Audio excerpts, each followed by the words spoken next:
Hey, folks, today is Monday, June 3rd, 2019. Coming up on Roland Martin Unfiltered, When They See Us, the graphic story of the Central Park 5 was released over the weekend on Netflix. We'll talk with Raymond Santana, one of those men, about what happened after his life was stolen by the NYPD, as well as Linda Fairstein. She is, of course, the prosecutor who went after these men, who refuses today to still apologize. A deep search of the Facebook accounts of police departments show racist, bigoted, and violent posts. Will tell you about that. Also, the city of Trotwood, Ohio needs help. This largely black city was the hardest hit by last week's estimated 13 tornadoes. Also, black voters are suing Mississippi over Jim Crow-era laws that are benefiting white candidates. Also, Reverend Dr. William Barber, he had a hearing today in North Carolina. They keep saying he's trespassing. Really? What's wrong with y'all?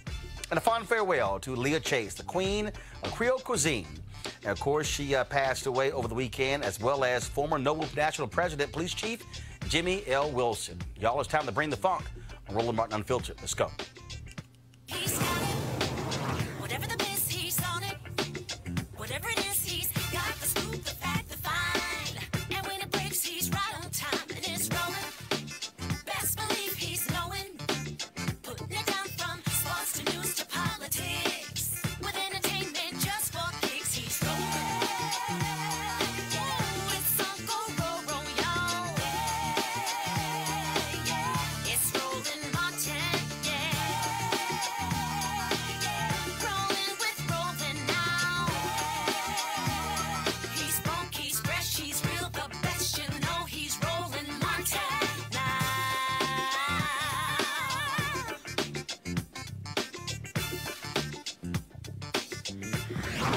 Martin. Last week, a flurry of tornadoes hit the Midwest in this country, including Dayton and surrounding areas. Some 13 tornadoes touched down. One of those places hard hit is Trotwood, Ohio. It has about 26,000 residents, most of them African American.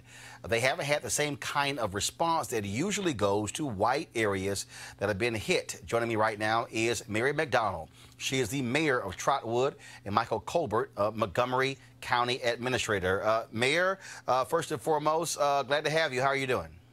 I'm happy to be here, Roland. Thanks for having me. Give us a sense of the damage that took place in Trotwood, and what do you need? What we need, and the kind of damage that happened in the city of Trotwood, we damaged over 450 structures throughout the city.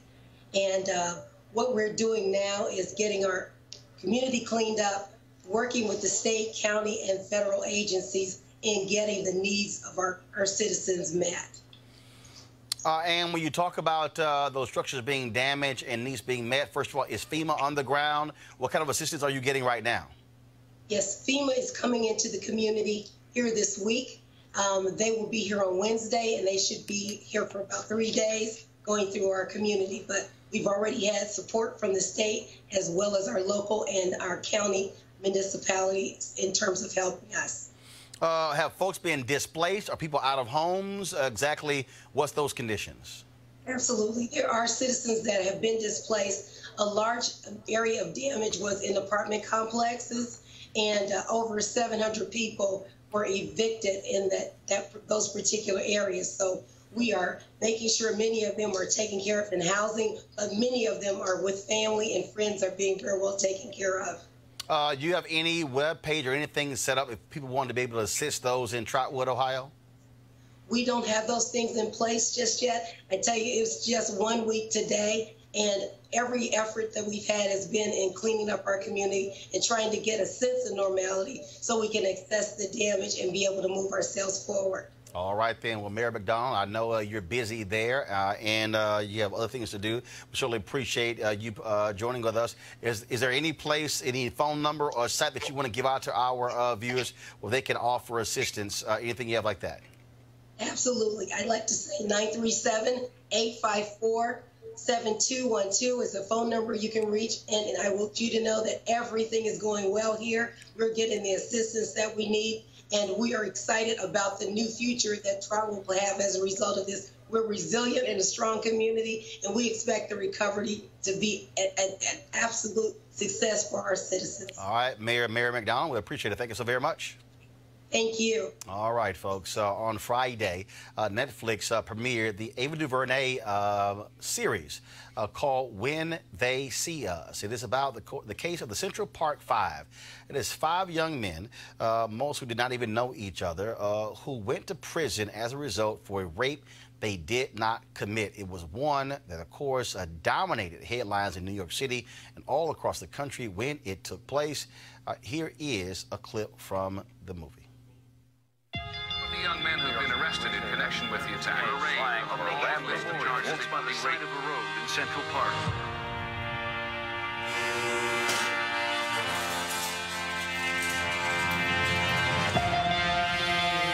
I know you've seen things.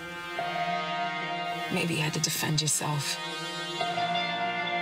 But in the end, you have the same heart. You gotta carry that with you. Are you okay?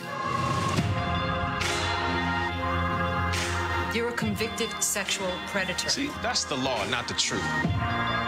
What those people stole from you, you can't buy back. But you don't gotta be what they said you were.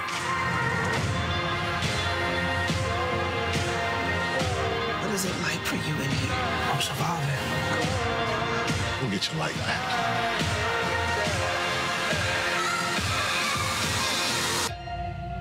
Take it back.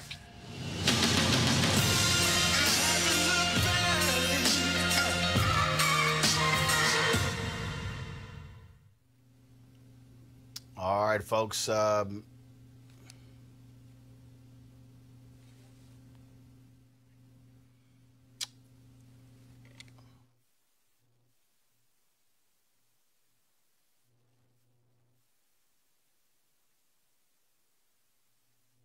All right, folks, come back to me. We have some technical difficulties here, so there we go. Joining us right now, though, is one of the Central Park Five, Raymond Santana. He joins us via Skype. Raymond, first of all, welcome to Roland Martin Unfiltered. Thank you for having me, Roland. It's always a pleasure. Man, it was it's a 4-part series. I watched all 4 parts Friday night, and it was beyond stunning, shocking to actually see the details, to see what y'all went through, to see how the cops coerced testimony, confessions, to see how prosecutors lied, how they withheld evidence, and how they refused to really investigate this and really damaged all 5 of you, years that you can't get back. For you, what was it like to actually see this, all 4 parts? We saw all 4 parts in L.A., and I was there with the rest of the fellas, and you know, it was very painful to take us back down memory lane, to relive the process of going into the interrogation rooms and being in there for 18 to 30 hours and all that pressure. And then there was things that we didn't really know about each other that we thought we did. We thought that we had a handle on the whole situation, that we knew everything. And then there was things that it just blew us away.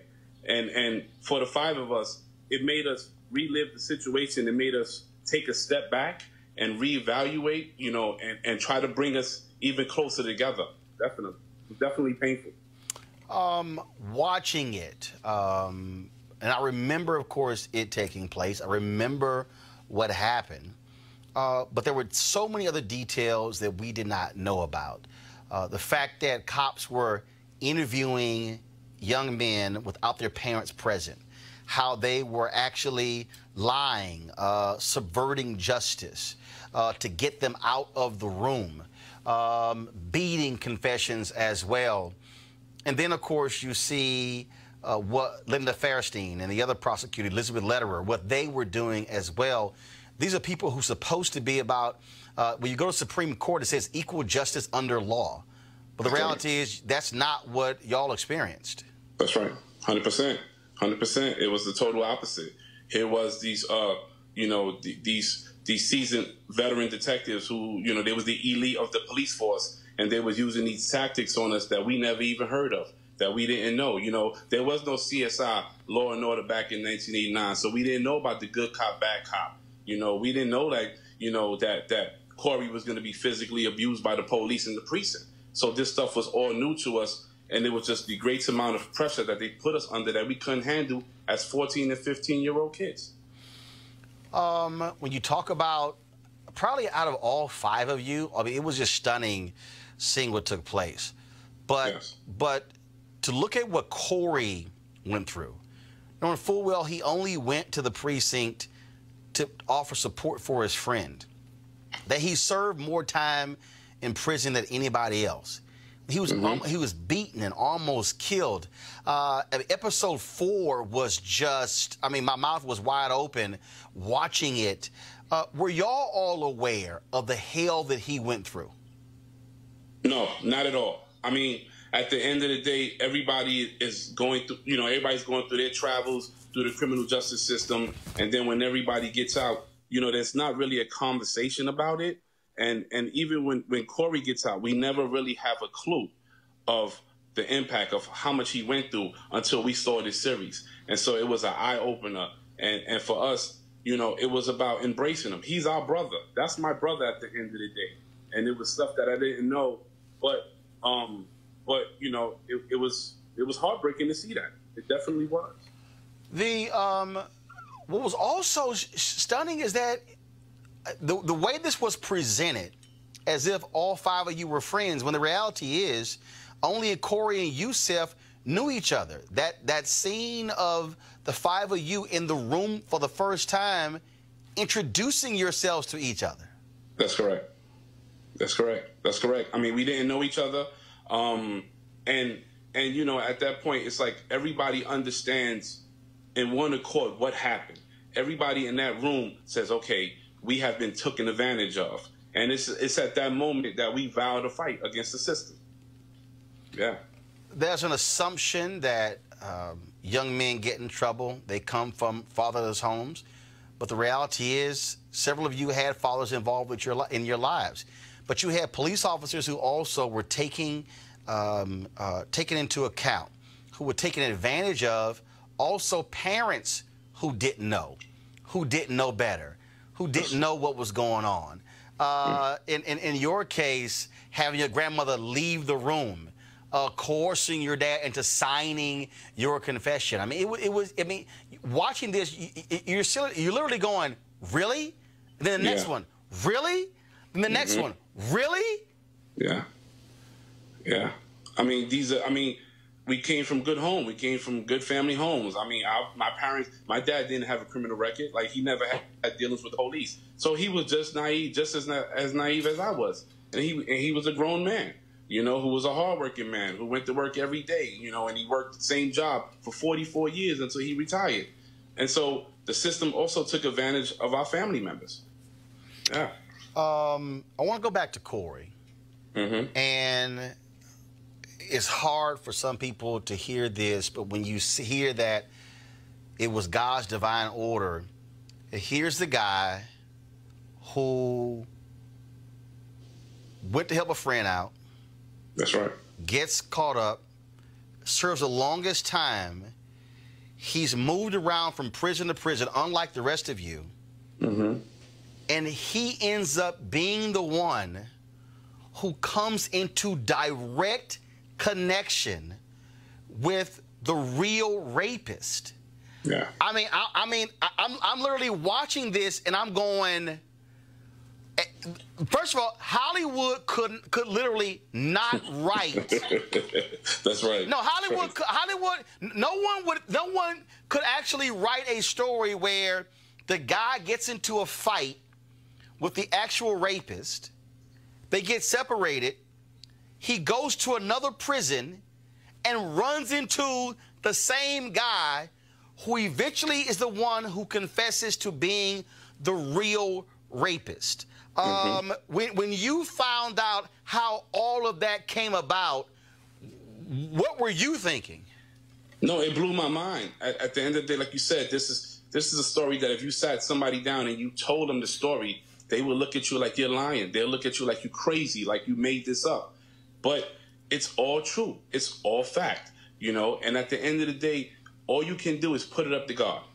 He's the man. He wrote. This was written before we were here, and so he's the one that guides everything, and he's the one that shows who has the true and living power. But because if Corey did not encounter this guy, that's right. You guys are still sitting in prison, or you still have the scarlet letter. You're still being trashed and dogged and slammed and not exonerated. There's no $41 million.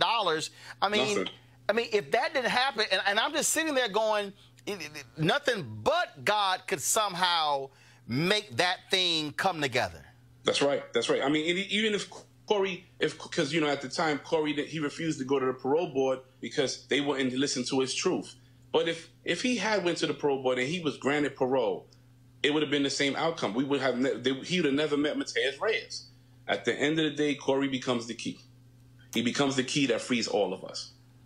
I need to deal with Linda Fairstein. Here's a woman who has gone on to become a successful crime author. Mm-hmm. And here's a woman to this day giving interviews saying y'all did it. I mean, she is ignoring all evidence, any culpability, and I said I don't care. I said the cops involved in y'all case, Linda Fairstein, Elizabeth Lederer, every person who put y'all in jail should go straight to hell. 100%. When they die, they should say, Satan, how you doing? We did your work on earth. That's right.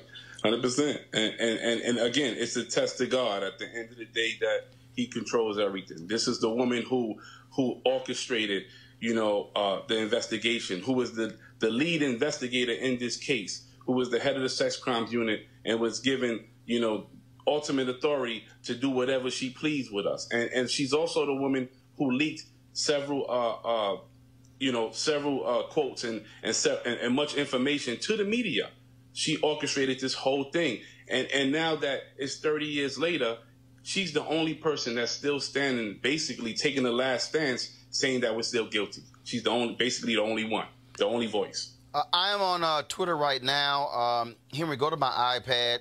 I want to read this for you. You don't see it? Okay, guys, let's figure out why you can't see it. This is what from the Daily Beast. Ava DuVernay on reaching out to Central Park 5 prosecutor Linda Fairstein for When They See Us. I don't know if I've told anyone this, but she tried to negotiate conditions for her to speak with me, including approvals over the script.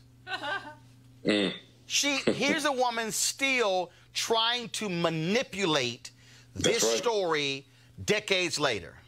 Yeah, she stuck to the same narrative, and she will not get off that narrative, and it's that pride. You know, it's easier for them to stick to the narrative and ride it all the way out than just saying, you know what, we was wrong and we messed up. Talk about apologies. In the movie, of course, Ava DuVernay deals with Donald Trump. This is a man who wanted a full page, who wanted y'all to get the death penalty, took a full-page ad out. He gave interviews as well. When he was asked during the campaign about this, he still said, you guys committed the crimes. And, you know, he's demanded apologies from a lot of people, and I've made it perfectly clear. I said he can go to hell as far as I'm concerned, demanding apologies from anybody, because until he publicly apologizes to y'all in the Central Park 5 and your families, he should shut up asking anybody else to apologize for anything. 100% truth. I mean, it's a start. That's where he needs to start. He needs to start with an apology to us and our families, and then go down the line from there and apologize to all the people that he have ridiculed, made fun of, talked bad about.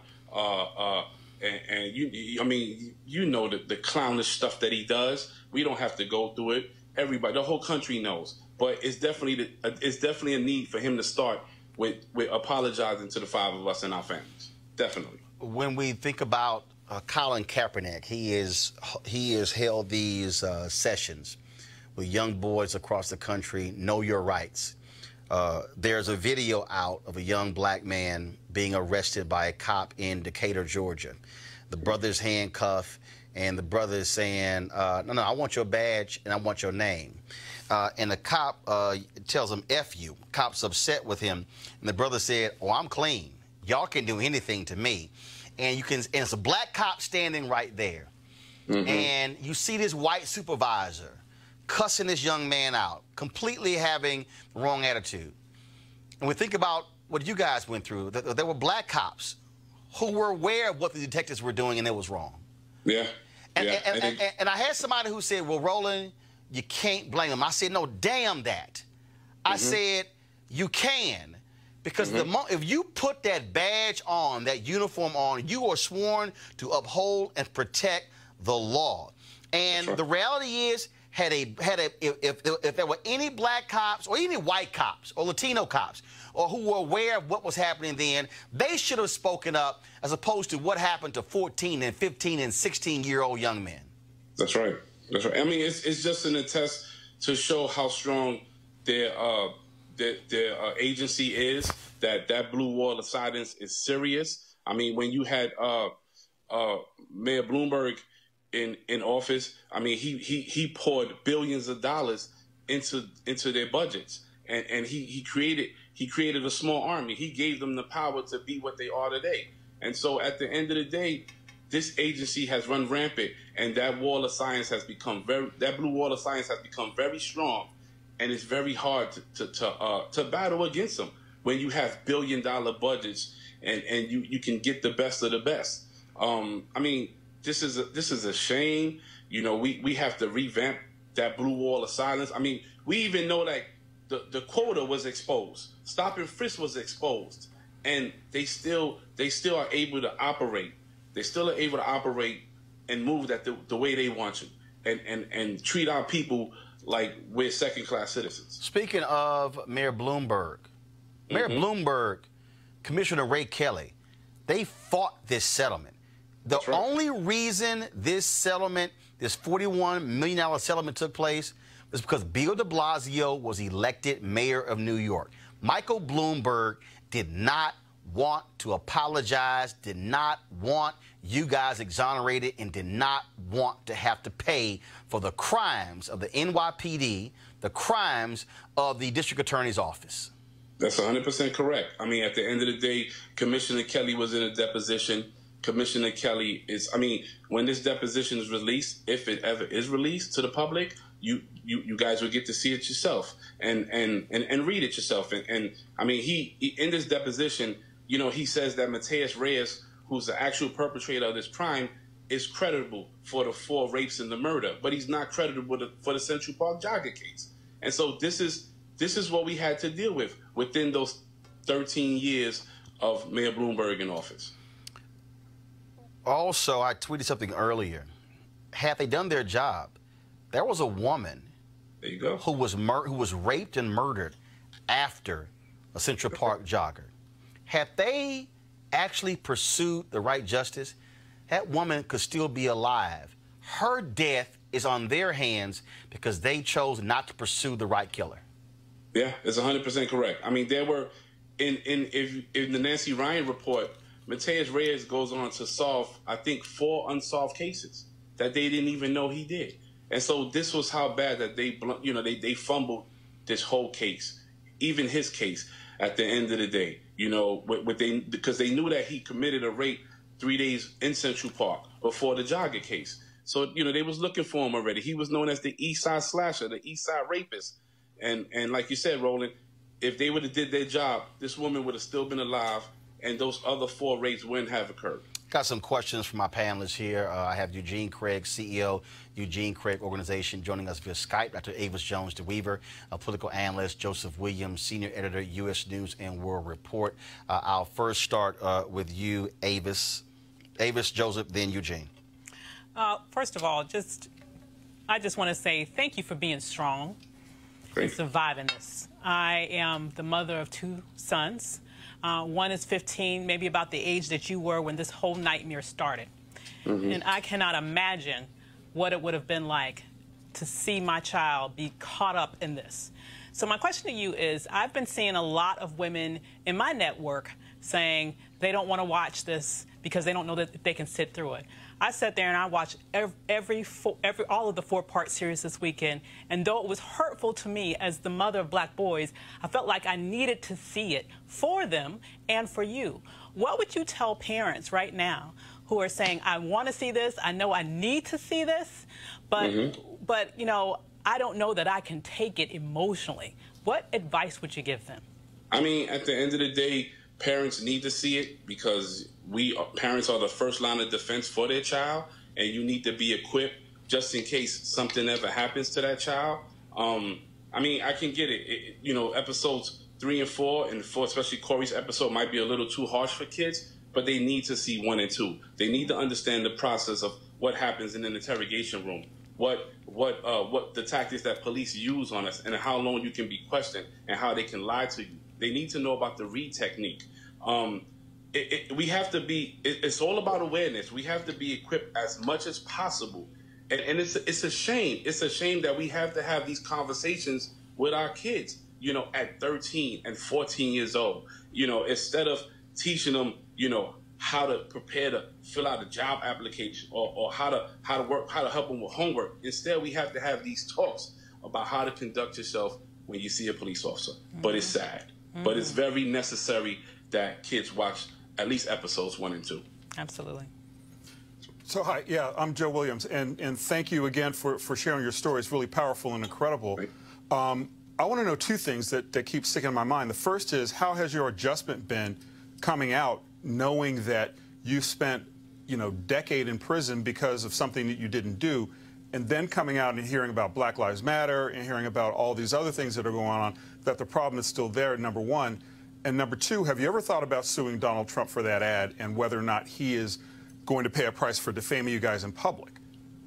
Well, for the number 2 question, I mean, you know, that's an attorney issue. I don't know if it's possible, because when that ad was produced, the statute of limitations might have ran out on that, because that was produced in, I believe, 89 or 90. So I don't know about that. And then your first question was again? Well, my first question was, it seems like since you guys were incarcerated, everything has changed and nothing has changed. Instead of having 14-year-old black boys going to jail for a crime they didn't commit, we have 14-year-old black boys getting killed in the streets by cops who have the very same attitudes of the police officers who are the ones who convict you. They assume, and the assumption is, you project criminality on black boys and black children, and you see a criminal and you're really, you know, the officers are willing to convince themselves that you've done something wrong even when you haven't, and they're more likely to pull a gun this time rather than just try to railroad you guys for something that you didn't do.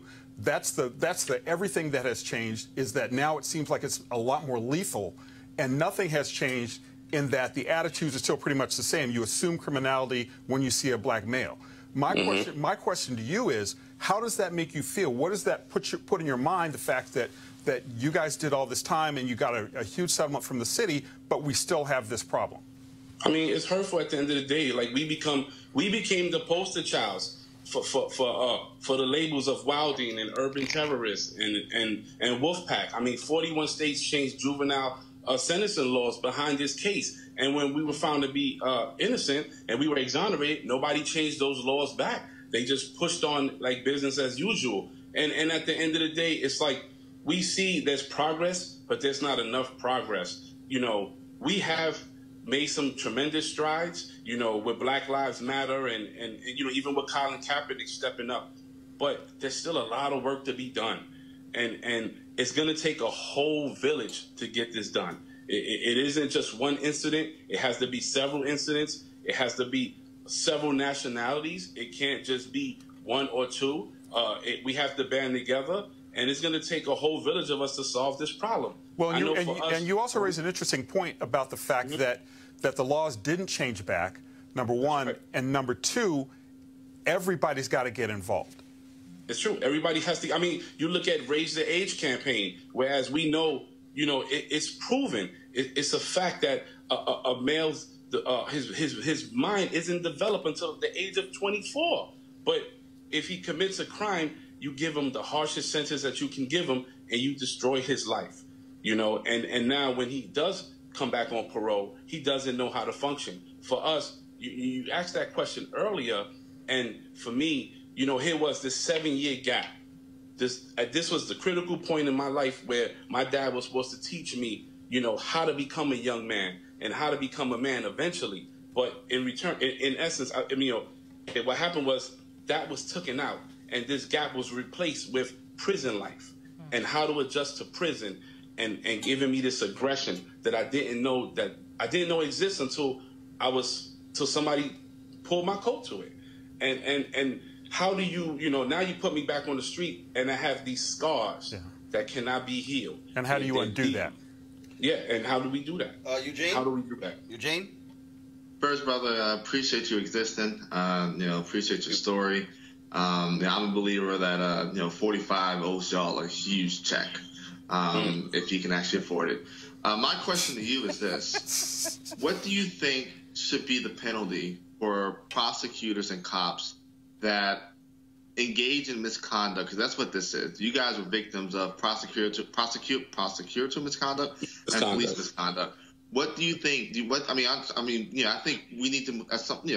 It's great we're having a conversation of prevention, but until we can actually eradicate this crime, I think crime dissolves a responsibility and a sentence attached to it.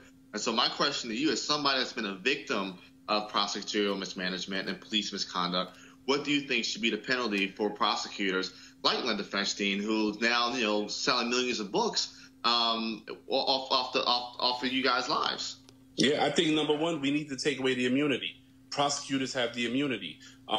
We need to take that away. I think that we need to take away the Reed technique for police officers, and they need to be held accountable. If you commit a crime, then there's a sentence for it, and they shouldn't be above the law. They break the law just like anybody else.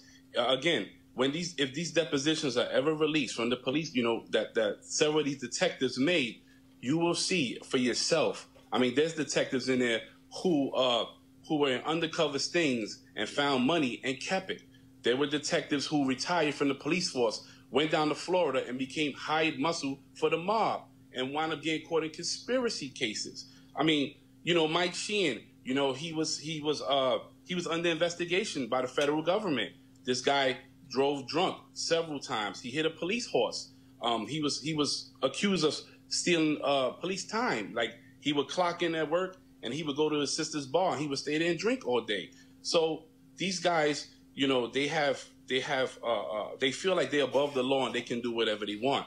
And it's time for us to strip away those immunities and have them pay for their crimes. Raymond, you said a couple times already that if the depositions are released, have they been locked away? Well, you know what? It's up to the city, the law department for the city to release them, because last year, I believe, they released 100,000 pages of documents, and this was all stuff that we already knew, and there were numerous articles written about how we were still guilty. But we told them, we said, don't release just the first half, the 1989 and the trial. Release the whole thing. Let the media, let the public be able to see these depositions and view for them themselves. And I don't know. I don't know if will they ever be released. I have no idea. Well, we certainly can make a lot of noise. Sounds like and one of the things that I'll do when the show's over, I'll be sure to text Mayor Bill de Blasio and say, why don't you run for president? Why don't you release these depositions in order to release? I gotta ask you this. I just checked something. So apparently Linda Feinstein has deleted her Twitter account since this came out. And also, Elizabeth Lederer is a law lecturer at Columbia University School of Law. Do you believe that the publisher of Linda Feinstein should drop her, and Columbia should say there's no way in hell that the woman who prosecuted the Central Park 5 case should be teaching anybody the law? Do you believe that Columbia should boot Elizabeth Lederer and Feinstein should lose her book deal? 100%. I mean, Elizabeth Lederer has been teaching at Columbia Law for a long time, and there was a petition that was issued. It had over 6,000 signatures to get rid of her, and Columbia Law has stood behind her. And all they have done was that they tweaked her bio, because on her bio she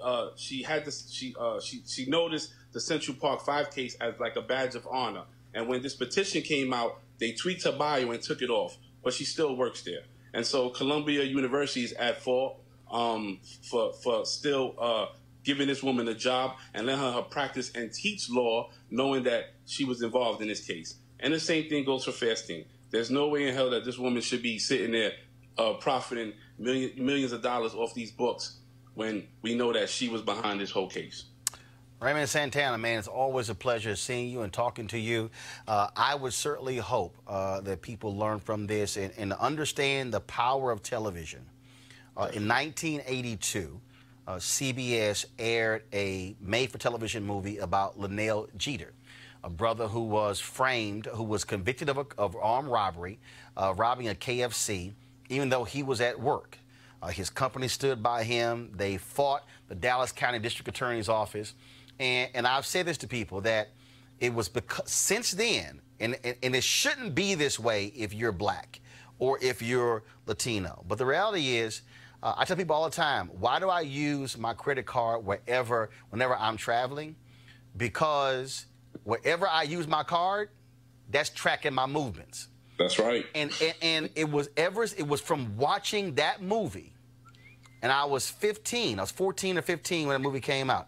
Watching that movie put that in my head, and I've always done that. And so people have to understand, people who watch these 4 episodes, there's a lot you can learn from it, but I would hope that any young black or Latino kid, or even a white kid watching this, know your rights so you are not railroaded by cops. And like any lawyer will tell you, the moment the cop asks you a question, your first response and only response should be, I want to see my lawyer. I'm not answering anything unless I see my lawyer. That's right. Raymond Santana, I appreciate it, brother. Thanks a lot.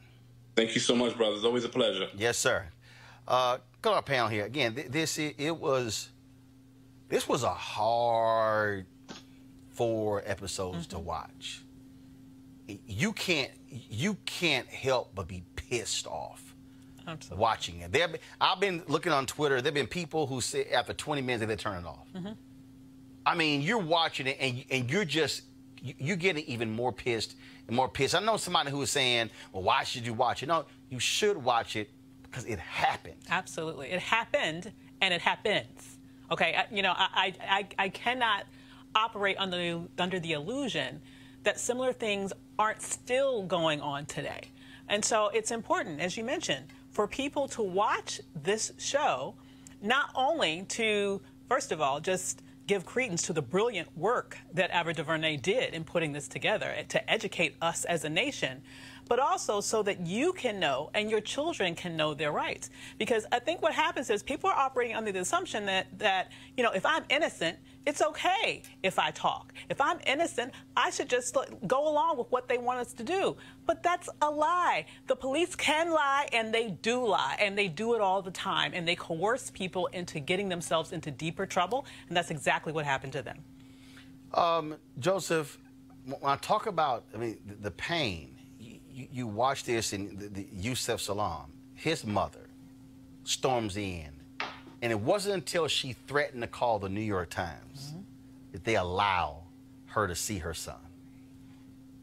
And they literally looked at her and said, you're going to call the New York Times, as if you actually think you can call the New York Times. I'm saying that to the people out there who hate the media, who hate the press, and there were a bunch of people in the media who went right along with this despicable storyline. But the reality is, in this nation, other than lawyers, no other institution exposes wrongdoing by cops and prosecutors than media. Absolutely right. And the black media, we will underscore that point, that you have the black media that's telling the truth about these things. You have people who are invested in understanding the fact that this happens all the time. And that's one of the things that struck me about what you were saying, Avis, is like, this is the only one we know about. Right. This is the only one that made headlines. And it was that threat because you had a black woman who said that she knew what her rights were to a degree, that she knew that she could get some action, and if nothing else, then at least get them to pay attention to her. So I think it's very important for people to understand the fact that, yes, media has had problems. And yes, media had a role in this case, where you had a lot of reporters getting fed some information that was really not true. But at the end of the day, if you have a story like this to this degree where truth is going to be told and exposed, and it's easy to believe because we do know that this happens all the time, then this is one of the areas that can be kind of an ace in the hole if things get too dicey. Eugene, Saturday I was playing golf, and one of the brothers who I played golf with, his daughter graduated from George Washington University Law School, and he said, man, come on by the house for a plate. And you know, look, brother don't turn down a free plate, especially at a cookout. He was doing the fish, and it was pretty interesting. I'm gonna roll this video here. So this is a video of this sister, Krista, and a number of her law school graduates taking a shot of them for graduation. Go to my iPad. Check this out. First time, and that's it. Yes! Lawyers, toast to that.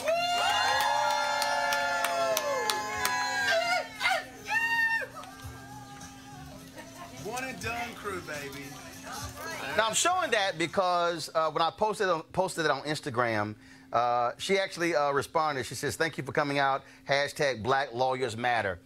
This is also, I think, what's important in this case. It was also Black criminal defense attorneys matter. Yusef's mother, only attorney who they knew, he was a divorce lawyer. Yeah. One of the other folks was a public defender. And the thing is, this is why Black folks in media matter. To Joseph's point, Black lawyers matter because we understand how we have been systematically railroaded in this country. Absolutely. There's a lot to unpack there. Media and the press has played traditionally an important role in uncovering scandal after scandal after scandal after scandal. The biggest scandals in our country have all been uncovered by reporters that just would not give up. You know, the one thing that even the beat police understood was that, hey, the bad press could definitely blow up what we have going on here. But to the notion of the Black lawyers absolutely do matter. Black criminal defense attorneys absolutely do matter. I'll give you an example. I went to traffic court about a month ago, and I stuck around for about an hour or so, a little bit, maybe like 2 hours after, just to sit back and watch, you know, how things operate. You know, I'm working, you know, in criminal justice reform space, and you know, you gotta have to have a full understanding of it. What I saw with some of the public defenders putting just horrible deals in front of people, just because, you know, they didn't have their best interest of the client at heart and just trying to move the case along. And I'm talking, you know, hey, accept 6-month probation in exchange for not having to pay like a $300 fine, when the judge knows that you're probably going to, you know, get caught up driving without a license again. It's a setup for failure. And it comes to the matter of Black criminal defense attorneys mattering, Black lawyers mattering. We need a pipeline of Black lawyers. You know, during the civil rights era, it was Black lawyers that while folk were protesting, you know, getting locked up, getting them out and getting them bonded and bailed out, trying harsh laws in the federal courts. One thing I would love to see, and I'm having some conversational background with some folk, you know, the Supreme Court recently came in and applied the 8th Amendment to things such as tickets that escalate dramatically, like we saw in Ferguson. That's something that ruling could be applied to a lot of things across the country. But I think it's going to take, you know, Black lawyers, young Black lawyers, that would be aggressive and taking on these activist roles and pursuing justice, real justice, correcting a flawed system. All right, folks, going to go to break right now. We come back. We're going to talk about Reverend Dr. William Barber. Why North Carolina Republicans so scared of this brother? We'll tell you about him speaking to the media after there was a hearing for second-degree trespassing. Really, in the General Assembly, it's the legislature, the people's building. We'll talk about that a lot more right here in Roland Martin Unfiltered. You want to check out Roland Martin Unfiltered?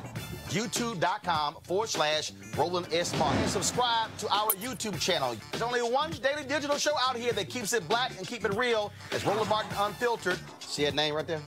Roland Martin Unfiltered. Like, share, and subscribe to our YouTube channel. That's youtube.com/Roland S. Martin. And don't forget to turn on your notifications so when we go live, you'll know it. All right, folks, they're back. MarijuanaStock.org has another great investment opportunity.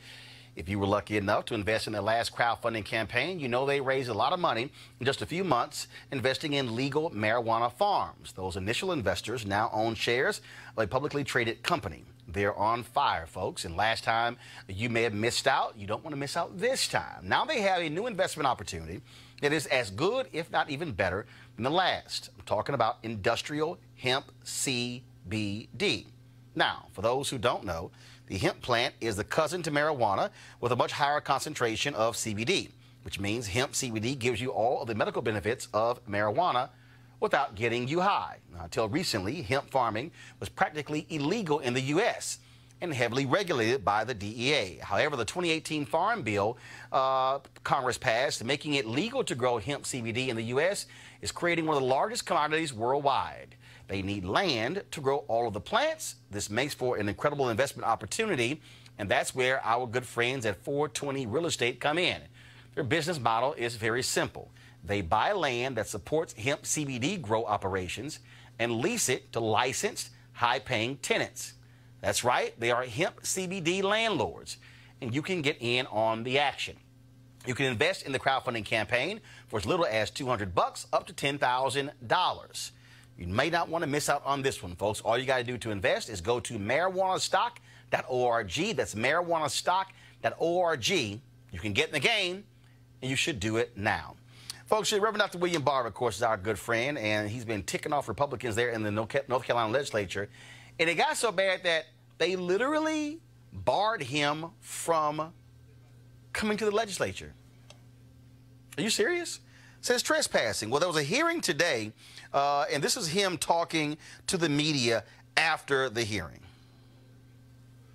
In this particular instance, fighting for 500,000 people who need health care. The legislature that we have now has been proven to be unconstitutionally constituted. They are the real violators of the law. They've been found guilty of voter suppression, and we believe they're guilty of not allowing people in this state to have access to health care. 346,000 of which are white in this state.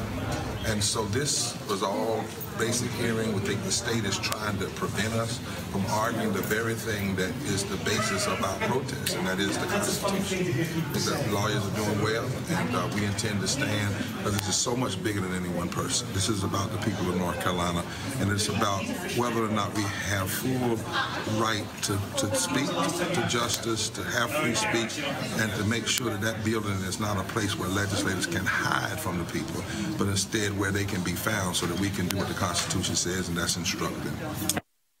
We were there. Now, Eugene, come back to me. So what happened was in April, that a ban was lifted on Reverend Barber being allowed into the building because the Republicans said, we don't want y'all protesting.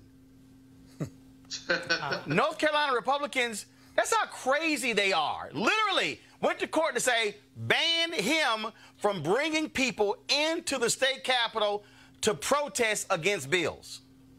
I mean, that's how crazy North Carolina Republicans are. I mean, this is the same party that, you know, celebrated electing the first black chairman and couldn't wait to get rid of that first black chairman as soon as possible. You know, we know North Carolina Republicans are crazy as hell. We know North Carolina is, you know, politically headed to a hell in a handbasket. And you know, it's indefensible. You know, it's a violation of Reverend Barber's First Amendment rights. They would never do this to a two-way rally crowd. They would never do this to the pro-life people that flood every single GA cycle when bills are put up. And so, you know, but they're targeting this gentleman who's fighting for the rights of black, brown, and poor people. Avis, this is funny. So, literally, this took place. This is an article from June 16th, 2017. Here we go to my iPad. Reverend William Barber, the North Carolina NAACP president, has been banned from entering the North Carolina Legislative Building following his arrest during a protest on May 30th. The ban also applies to 31 other protesters arrested that day during a health care sit-in. They were protesting health care. Oh, my God. Oh, my God. Oh, my God. Well, you know, as been said, I mean, I can't even imagine what I could be surprised by at this point by that particular legislator. The Republicans in North Carolina have been off the chain for a while now. And it's very interesting to me, these very same people who want to talk Second Amendment, Second Amendment, Second Amendment. The Constitution. Oh, my God. We're original constructionists. Absolutely. All of a sudden, skip over the First Amendment when it applies to people that they don't want to hear from. So the hypocrisy is just astounding. But once again, they've done so many astounding things that it's really hard for them to do anything that surprises me at this point. Joseph. You know, it's the one thing that worries me about this whole thing, right, is the fact that they have banned a guy, and he's got to go to court. I mean, one person, Reverend Barber, who's trying to lead a movement, and they've gone to court to try to get him to stop this. I mean, what's next, though? I mean, they've done a lot of stuff that we thought was ludicrous and they could not get away with, but they're trying to legitimately silence somebody in a First Amendment context. It's not going to work, number one, but number two, they're packing courts so that further on down the line it might actually work and might actually have somebody who would rule in favor of the legislature. It's ridiculous. Now, let's talk about, of course, we always talked about crazy racist cops on this show. Well, guess what? An organization decided to do an extensive look into what these cops are saying on Facebook. A review of the Facebook accounts of thousands of police officers around the country found them endorsing violence against Muslims, women, and criminal defendants. Here's one example. F these Muslim turd goat humpers. Wow. Oh, but we must help them. Yeah, right, when it's okay to rape and murder in a religion. I ain't helping no one. That's, of course, the page there of that particular woman right there. Now, the review was done by the Plan View Project. It was launched by our guest, Philadelphia attorney Emily Baker White. She joins us right now. So, Emily, glad to have you on the show. So, how did this thing originate? Where did the idea come from to say, let's dig a little deeper? Thank you for having me on the show. So, I first came across troubling content on Facebook posted by police officers when I was an attorney at the Federal Defender's Office in Philadelphia in the Capital Habeas Unit. I was representing individuals on death row who were contesting the validity of their convictions. I was assigned to one case in which I was asked to look into a potential police brutality claim in that case, that there was a lot of police brutality in a given neighborhood that might have affected the outcome of the case.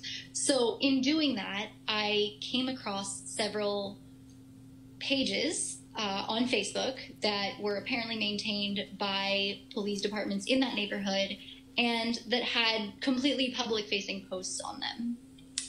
I think if there was one post that really spurred me to look deeper, it was a meme that showed a police dog that was being restrained by an officer. The police dog was baring its teeth, and the caption over the picture was, "I hope you run, he likes fast food." I was alarmed by this image. And it was a meme. The officer presumably hadn't made it himself. He got it from somewhere. And what that made me say was, how prevalent is this? How much of this is there on the internet? And that was the question that led me to create the Plainview Project. So how did you begin the research to begin to assemble all of this? And how many police officers did you eventually compile data on? So the first thing we did was identify. Our plan was to do a sort of deep dive into the departments, into a few departments, right? You can't look at everybody. You can't look at everything. Right. We looked at Facebook. You could look at Twitter. You could look at Instagram. But we decided we were going to look at Facebook. We were going to look at a few departments, and we were going to try to find as much information as we could in those departments. So we picked 8 jurisdictions across the United States, some big, some small. The largest was Philadelphia, where I lived at the time. But we also looked in Dallas and Phoenix and St. Louis, among other smaller jurisdictions. And we picked those cities. We obtained the public rosters of all the police officers in each of those places. That's a matter of public record. You can get the lists of police officers in each city. In fact, often it's posted on, we got the Philly ones from the Philly Inquirer. We got, I think, the Dallas ones from a newspaper down there. So we got a list of all the officers in these jurisdictions. Then we went and tried to find Facebook pages that apparently matched those names. Now, there are a lot of people with every name on Facebook. It doesn't matter how uncommon your name is, there are a lot of people with that name on Facebook. So obviously we needed more. We needed something that showed that a person was a law enforcement officer in a certain jurisdiction. And so the most common way that we found that verification was that the person posted police officer at Phoenix Police Department or at Dallas Police Department. And many people do list the police department as their employer. And that was the most common verification that we found. But also there were a lot of people who posted pictures of themselves in uniform or were having a conversation and said, you know, I've been a, Phoenix cop for 5 years and in my experience, blah, blah, blah, right? So we had to get some affirmative ID from a person saying, I am a police officer in this jurisdiction. We built a list of those people, and then we reviewed all of the public posts that each of those people had made. Well, what I love about this is, first of all, they can't lie and say it wasn't me. That's the one thing I love about it. And also what it does is exposes them in their own words. Now, you put this out there. What's the next step? Are you asking the departments to take action against them? So departments are still responding to this information, but the responses that we've gotten from officials in Philadelphia so far have been really good. The Philadelphia Commissioner Ross, among other things, what part of his statement was the line, I don't understand why there's still so much hate in this country today. And that's coming from the Philly police chief, looking at some of the words of his own officers. And when I hear him say that, I believe him, and I think he's taking this problem really seriously. Well, first of all, it is an amazing job y'all did. Are any plans, and you focused on 8 jurisdictions, last question for you, are you planning on targeting more jurisdictions? Not at this moment, but I wouldn't rule anything out. All right, then we surely appreciate it. Thank you so very much. Where can people see your full report? Where can they go? Plainviewproject.org. Plainviewproject.org. All right, we appreciate it. Thanks a bunch. Thank you very much. Joseph, this is, first of all, it's an amazing thing that they did. And what it does is, for all the people who talk about the bad apples.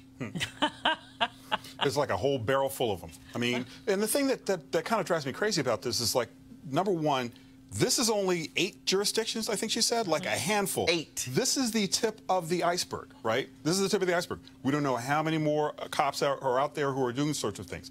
Secondly, it folds back into the first story, which is how these guys got convicted in the Central Park 5 in the first place. There was groupthink. There were people who see black men, who see black boys as animals and suspects. This is where it comes from. This is where cops were so willing to believe that 5 guys, 14, 15, 13, who didn't even know each other, were guilty of a crime, and why the prosecutors just pushed and pushed and pushed until they got a conviction. It all ties in together, and it's something that's going to be incredibly hard to eradicate. And the thing, Avis, is that, again, these are individuals who are dumb enough to say it. Yeah, I mean, I think what to me is most telling about this is it shows how rotten this culture is to its core, that they would feel comfortable enough to just put this out there in public. Okay, just put it all out there. Anybody could see it. And they saw no repercussions would come from it, and so they felt comfortable doing it. And I also am not as quite comforted by the Philadelphia police chief's words as the author of this report was, because quite frankly, he should have known. No. Well, words are one thing, but now what do you do next? Yeah. I mean, that's what's key. Absolutely. And you know the culture of your organization, and if you don't, well, that's a problem. But he knows. Come on now. He knows. Eugene? Well, actually, you know what? No, I would dare say, Eugene, folks may not know because they don't properly monitor. And that's the problem I have. And I think what they've exposed is, how in the hell are you not keeping tabs on your own cops? Again, you're sworn to protect and uphold the law, as opposed to beat people, to denigrate people, and say, I'm not going to represent you.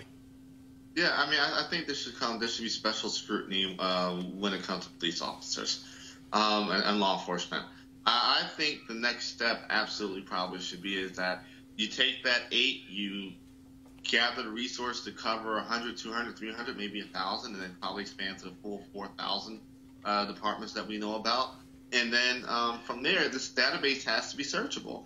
It has to be as accessible for your common defense attorney who has a client that's been brutally abused by the police to be able to run those officers' names and say, boom, here we go. These people have they have the bias and they put it on display. One of the former Baltimore City Central Committee chairman he was a lawyer, defense attorney, and he kept the list of corrupt cops and bad cops in his office. And when he would get a client, he would just go back and see who was the arresting officer and match up to that list. And if he matched up to that list, it would just be open shut case for him. And I think that's what you'll probably start seeing if we were to turn this to an actionable, searchable database. All right, folks. You can't, real quickly, you can't get hired for a job unless somebody checks your social media, right? Yeah. My company has a social media policy. You should not be able to get hired as a police officer unless they check your social media and find out that it's all on the square. Kind of basic. Simple. Yeah. Kind of basic. Costs nothing. All right, folks. We've lost a major law enforcement figure. The National Organization of Black Law Enforcement Executives is mourning the loss of one of its own today. Jimmy Wilson served as Noble's national president in 2002. He passed away this weekend. He was the chief of police in Petersburg, Virginia, and a Washington, D.C. police officer from 1968 to 1986, rising through the ranks in the city's 6th police precinct and reorganizing the department's homicide investigations unit. Wilson headed investigations into the 1981 attempted assassination of President Ronald Reagan and was also responsible for the arrest of shooter John Hinckley. He led investigations into the 1982 Potomac River airline crash that killed 79 people. He also led the investigations of terrorist activities. We certainly appreciate all that Officer Wilson, Chief Wilson, has done, and we certainly send our best to his families and those who loved him. Also, folks, on Saturday night, we lost a living legend, of course, Leah Chase. She, of course, the queen of Creole cuisine. She passed away Saturday at the age of 96. If you've ever been to New Orleans, chances are you've had a meal at Dookie Chase's restaurant, named after her husband, who she was married to for 70 years, who passed away just a couple of years ago. She was known not only for cooking some of the best food you ever taste, but making her customers feel like they were eating at her home. She fed multiple presidents, entertainers, freedom riders, Dr. King, Aretha Franklin, so many others, and hosted NAACP meetings in the restaurant. Leah Chase will be sadly missed by everyone who passed through the doors of Dookie Chase's restaurant, and certainly I loved her dearly. Anytime I went to New Orleans, I would certainly stop by her restaurant, go into her kitchen. She always said, "You bring those cameras in my kitchen." But then she always gave me a hug and a kiss anyway. And so tomorrow, we're going to show you a 45-minute interview I did with her. It's an amazing interview. I shared some excerpts this morning on the Tom Joyner Morning Show. Great interview with her. We talked about all kinds of stuff, what makes a marriage last 70 years. She talked about that there was a time in New Orleans where, guess what, gumbo and jambalaya was not what folks served there. And we also talked about, of course, her support of those freedom riders, and also how is it that she had a love affair with General George Patton? She actually had all of his books, and you'll hear from her explain why she was a General Patton in the kitchen. Trust me, it's an interview you do not want to miss, and so we didn't want to rush it. We're going to have it for you tomorrow, and so what we'll do is we'll have our show tomorrow, and then as soon as the show is over, we'll have our second live stream. We'll do a full dedication to Leah Chase. And in fact, I think what I'm also do is try to reach out to Marcus Samuelson and some of the other black chefs out there to get their thoughts, because she certainly, y'all, the woman was only about this tall. She's only about this tall, but she was a giant when it came to cooking. And oh, y'all do not want to miss her talking about when Barack Obama had the nerve to come to Dookie Chase's and put some hot sauce on her gumbo before he even tasted it. Let's just say things did not go so well with the first black president for messing up Miss Chase's gumbo. And wait till y'all hear the kind words that she had for President George W. Bush. It's an interview you don't want to miss. I'm telling you right now. And so we're looking forward to paying proper tribute to Leah Chase. All right, folks, I want to thank all our panel being with us today. Robert. Excuse me, Eugene, Joseph, as well as Avis. Thank you so very much. And also, folks, don't forget, we want you to support Roland Martin Unfiltered by joining our Bring the Funk fan club. Every dollar you give goes to support this show to make this possible for us to be able to pay tribute to folks like Officer Wilson and also to Leah Chase because, let's just be honest, they're not going to get their just due other places. Well, this is why we have to have our own institutions to do so. And in fact, she also had some great words and why it's important for Black media, for us to keep telling the truth even when others don't like it. And so I want you to go to RolandMartinUnfiltered.com, join our Bring the Funk fan club. You can give via Cash App, PayPal, or even Square as well. You can give monthly. You can give a one-time donation. It doesn't matter. We've had folks who've given as little as $1 all the way up to folks who've given us $1,000 every single month to keep this show going. And if you also join the fan club, you get a special code for a discount for items on RolandSMartin.com. And so my Barack Obama interview, my wife's book, Wedded Bliss, a devotional guide for married couples, as well as my faith-based book, Listening to the Spirit Within, and her book, Fulfill the Art and Joy of Balanced Living. And so anybody can get copies of those books. If you order through RolandSMartin.com, all those books are personally autographed by the two of us. Now, if y'all go from Amazon, ain't getting no autograph. So I'm just telling you right now, you want to go to RolandSMartin.com. Again, if you're a member of the fan club, be sure to get your code. A lot of you who gave you a Cash App, you did not include your email when you signed up. That's why you haven't gotten your code. So shoot me an email at RolandSMartin.com, and then we'll send you the discount code to you as well. All right, folks, I got to go. I shall see you tomorrow. Holla!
Hey fam, want to check out Roland Martin Unfiltered, the blackest show on all of digital, cable, and broadcast. Check out our audio podcast. There's only one daily digital show out here that keeps it black and keep it real. It's Roland Martin Unfiltered. Press play. You want to check out Roland Martin Unfiltered? YouTube.com/Roland S. Martin. And subscribe to our YouTube channel. There's only one daily digital show out here that keeps it black and keep it real. It's Roland Martin Unfiltered. See that name right there? Roland Martin Unfiltered. Like, share, and subscribe to our YouTube channel. That's YouTube.com/Roland S. Martin. And don't forget to turn on your notifications so when we go live, you'll know it. You want to support Roland Martin Unfiltered? Be sure to join our Bring the Funk fan club. Every dollar that you give to us supports our daily digital show. There's only one daily digital show out here that keeps it black and keep it real. It's Roland Martin Unfiltered. Support the Roland Martin Unfiltered daily digital show by going to RolandMartinUnfiltered.com. Our goal is to get 20,000 of our fans contributing $50 each for the whole year. You can make this possible. RolandMartinUnfiltered.com.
You want to check out Roland Martin Unfiltered?